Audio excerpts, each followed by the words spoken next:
Hello and welcome. इस video में हम आज आपको तीन इंपॉर्टेंट चीज़ें बताएंगे।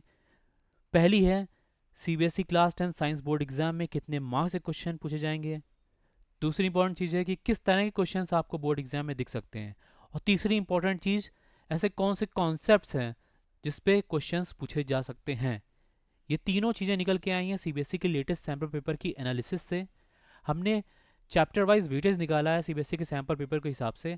सो अगर आपने अभी वो नहीं देखा है तो आप नीचे दिए गए वीडियो से आप उसे देख सकते हैं। इस वीडियो में हम आपको बताएंगे कितने मार्क्स तक के क्वेश्चन आ सकते हैं। तो एनालिसिस के बाद हमने देखा कि सीबीएसई में जो 6 मार्क्स के क्वेश्चन हैं वो चैप्टर 1 से आए हैं। इसके अलावा अगर हम वैरायटी की बात करें कि किस टाइप के क्वेश्चन आए हैं, तो आप देखोगे कि 3 MCQ आपको देखने को मिलेंगे। दूसरा, एक एजर्शन रीजन्स और एक very short answer type question 2 marks का देखने को मिल सकता है। ये कोई गारंटी नहीं है क्योंकि ये मैंने बताया कि सीबीएसई के सैम्पल पेपर की एनालिसिस है। लेकिन आपने अगर सिलेबस देखा होगा तो आपको पता होगा कि सीबीएसई ने यूनिट वाइज वेटेज फिक्स कर रखा है, चैप्टर वाइज वेटेज फिक्स नहीं कर सकता है।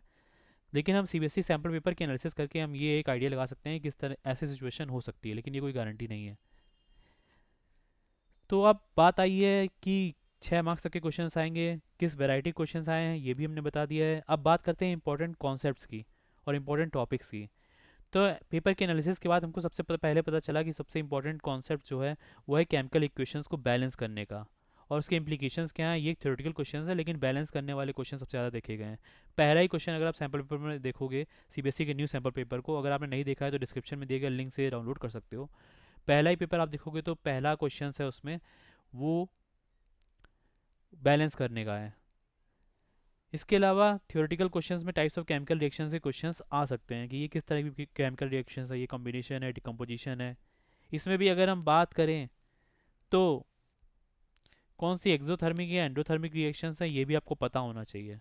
लेकिन ये वैरायटी तो आपको ज़रूर पता होना चाहिए।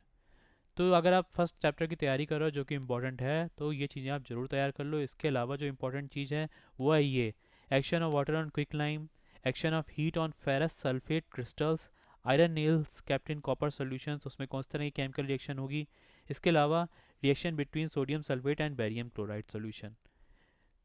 ठीक है।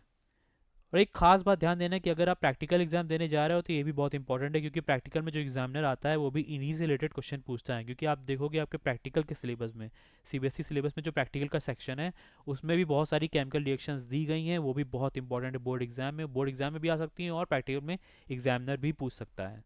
इसके अलावा एक चीज़ और है, कोरोजन और रेंसिडिटी। तो ये टॉपिक्स जो हैं ये बोर्ड एग्जाम के सिलेबस में तो नहीं दिए गए हैं, लेकिन चैप्टर 1 के सिलेबस में नहीं दिए गए हैं, लेकिन अदर चैप्टर्स जैसे चैप्टर 3 आप देखोगे तो उसमें भी ये क्वेश्चंस आ सकते हैं। तो ये इंपॉर्टेंट है, इसको छोड़ने की गलती मत करिए। तो ये रहा एक इम्पॉर्टेंट वीडियो जिसमें हमने बताया चैप्टर वाइज वेटेज चैप्टर 1 का, और इसके अलावा कौन से इंपॉर्टेंट टॉपिक्स हैं जिससे क्वेश्चन आ सकते हैं और किस तरह के क्वेश्चन आ सकते हैं और कितना वेटेज हो सकता है। और ज़्यादा आपको जानकारी चाहिए तो हमने एक बड़ा वीडियो बनाया है 2 मिनट का, जिसमें सारे चैप्टर्स का वेटेज दिया है। उससे आपको पता लग जाएगा कि किस चैप्टर का वेटेज सबसे ज़्यादा है। Thank you.